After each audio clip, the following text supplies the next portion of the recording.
इस इमेज से आप क्या समझ पा रहे हैं? ये एक माइन है, ये कुछ माइनर्स हैं, या कहिए वर्कर्स हैं, थोड़ा एक दूसरे के साथ एंगेज कर रहे हैं। यहाँ पर दिख रही है टीम स्पिरिट। तो क्या होता है ये टीम स्पिरिट? आज के लेक्चर में देखेंगे। और इसको कहते हैं कॉलेजियलिटी। तो क्या होता है कॉलेजियलिटी? ये जानेंगे। हिंदी में कहते हैं सहकर्मिता। एक और एग्जाम्पल देखते हैं। मटकी फोड़ने का गेम हमने देखा है।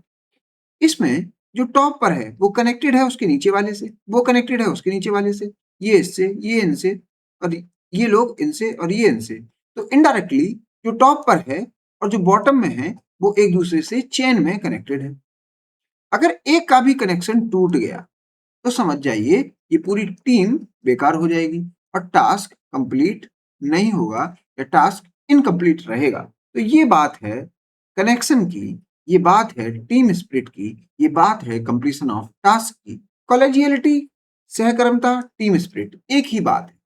A kind of connectedness based on respect for professional expertise. एक दूसरे से कनेक्टेड रहते हैं क्योंकि एक दूसरे की रिस्पेक्ट करते हैं। आप किसी से कनेक्ट तभी हो पाएंगे जब आप उनकी रिस्पेक्ट करेंगे। और रिस्पेक्ट किस बेसिस पर? क्योंकि प्रोफेशनल एक्सपर्टीज को सीख करना है। उसे कुछ आता है, हमें कुछ नहीं आता, चलिए कनेक्ट हो जाते हैं। और मैं आपकी रिस्पेक्ट करता हूँ और आप मेरी रिस्पेक्ट करते हैं, चलिए कनेक्ट हो जाते हैं। टेंडेंसी टू सपोर्ट, कनेक्ट किस लिए? सपोर्ट करने के लिए, कोऑपरेट करने के लिए with colleagues. Example, a successful road project. तो एक सक्सेसफुल प्रोजेक्ट तभी होगा requires collegiality of civil servants, engineers, managers and politician. तो जब सब मिलके काम करेंगे, प्रोफेशनल एक्सपर्टीज दिखाएंगे, तब हो पाएगा एक प्रोजेक्ट सक्सेसफुली कंप्लीट। तो यहाँ पर कनेक्टेडनेस किसके बेसिस पर नहीं है? करप्शन करने के लिए कनेक्टेडनेस नहीं है।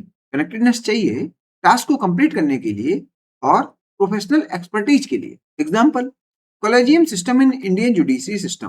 तो कॉलेजियम सिस्टम में भी आप क्या देख रहे हैं? टीम स्पिरिट, मिलकर एक नाम सजेस्ट करते हैं। तो टीम की भावना है। The CGI does not make recommendation alone. तो यहाँ पर अकेले सीजीआई की बात नहीं है, उनके साथ सीनियर मोस्ट जजेस की टीम है। They must recommend names for appointment in consultation with the foremost senior most judges of the Supreme Court. तो चार सीनियर मोस्ट जजेस बताते हैं या रिकमेंड करते हैं जज का नाम to the president. Centre state should work as a team. India, यहाँ पर पीएम मोदी कह रहे हैं हमें भी टीम स्पिरिट चाहिए। किसके बीच? सेंटर और स्टेट के बीच। तो टीम स्पिरिट में आप क्या देख रहे हैं? प्रोफेशनल एक्सपर्टीज चाहिए सेंटर और स्टेट्स के बीच, रिस्पेक्ट चाहिए सेंटर और स्टेट्स के बीच, सपोर्ट चाहिए सेंटर और स्टेट के बीच। क्यों चाहिए? क्योंकि कुछ प्रोजेक्ट को कंप्लीट कराना है। और प्रोजेक्ट क्या है?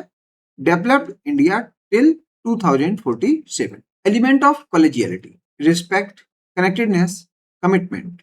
देखिए, अगर रिस्पेक्ट गायब हो जाए तो क्या आप दूसरे के वर्क को कंसिडर करेंगे? उसकी एक्सपर्टीज को कंसिडर करेंगे? जी नहीं। तो आप उससे कनेक्ट हो ही नहीं पाएंगे।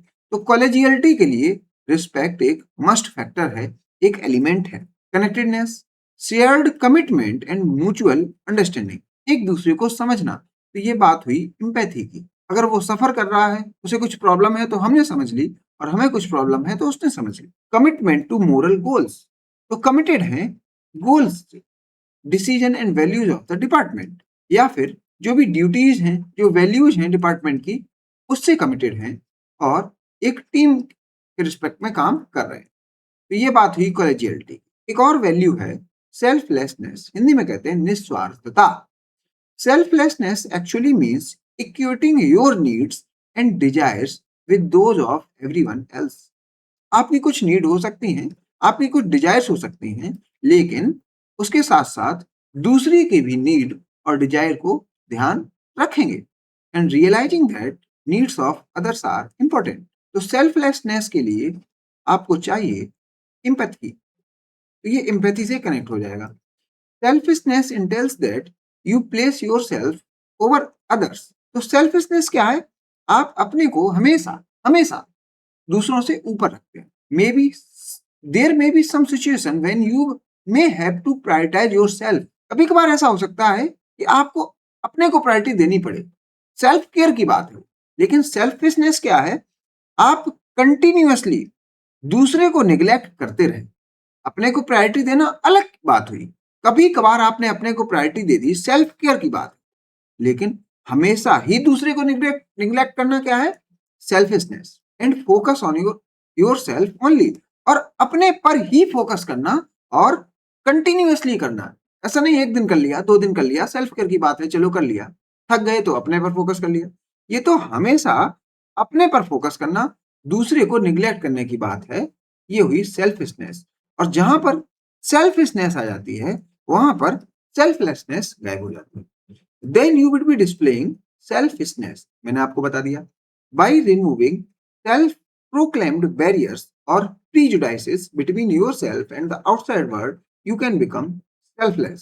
तो selfless बनने के लिए आपको जो preconceived notions हैं, जो अपने बारे में आप कुछ गुमान है आपके अंदर कि मैं तो पढ़ा लिखा हूं, मेरे पास ये स्किल्स हैं, मेरी ये सैलरी है, मेरी ये डेजिग्नेशन है, सामने वाला तो बेकार है, ऐसी कुछ फीलिंग है, उनको हटाना पड़ेगा, उन बैरियर्स को रिमूव करना पड़ेगा। तब आप सेल्फिशनेस से बचेंगे और आप सेल्फलेसनेस दिखाएंगे अपने कैरेक्टर। अब कुछ फेमस कोट्स देखते हैं। Dalai Lama, if you want others to be happy, practise compassion. If you want to be happy, practise compassion. Meaning क्या है? कंपैशन से 2 लोग हैप्पी होते हैं, एक तो आप भी होते हैं, यू होते हैं, और अदर्स भी होते हैं। तो अपने आप को हैप्पी देखना चाह रहे हैं, तब भी कंपैशन फॉलो करिए। दूसरे को हैप्पी देखना चाह रहे हैं, तब भी कंपैशन फॉलो करिए। मीन्स हैप्पीनेस चाहिए तो कंपैशन चाहिए। Mother Teresa, the fruit of love is service, the fruit of service is peace. ऐसे समझिए, लव का फ्रूट क्या है? सर्विस, और सर्विस से क्या मिल रही है? पीस। तो अगर आपको पीस चाहिए तो लव करना पड़ेगा। तो लव से सर्विस, सर्विस से पीस, ये बोल रही है मदर टेरेसा। तो ये बात है सेल्फलेसनेस की। दूसरों से प्यार करिए और खुद से भी प्यार कर लीजिए। Life's most persistent and urgent question is what are you doing for others. ये कौन बोल रहा है? Martin Luther King Junior. Life का मीनिंग क्या है? आप दूसरे के लिए क्या कर रहे हैं, और ये बात अपने आप से पूछते रहिए, यही लाइफ है। तो ये क्या बात हुई? कंपैशन की। आप दूसरे के लिए क्या कर रहे हैं? आपने अपने लिए तो बहुत कुछ कर लिया, उस पर फोकस नहीं करेंगे। आप दूसरे के लिए कुछ कर पा रहे हैं? आप अधिकारी लग गए, आप डीएम लग गए, अपने लिए तो बहुत कुछ कर लिया, अब चलिए दूसरे के लिए कुछ कर। महात्मा गांधी क्या कह रहे हैं? The best way to find yourself is to lose yourself in service of others. देखिए, जब आप दूसरे को सर्व करते हैं तो फिर आप अपने आप को अच्छे से पहचान पाते हैं।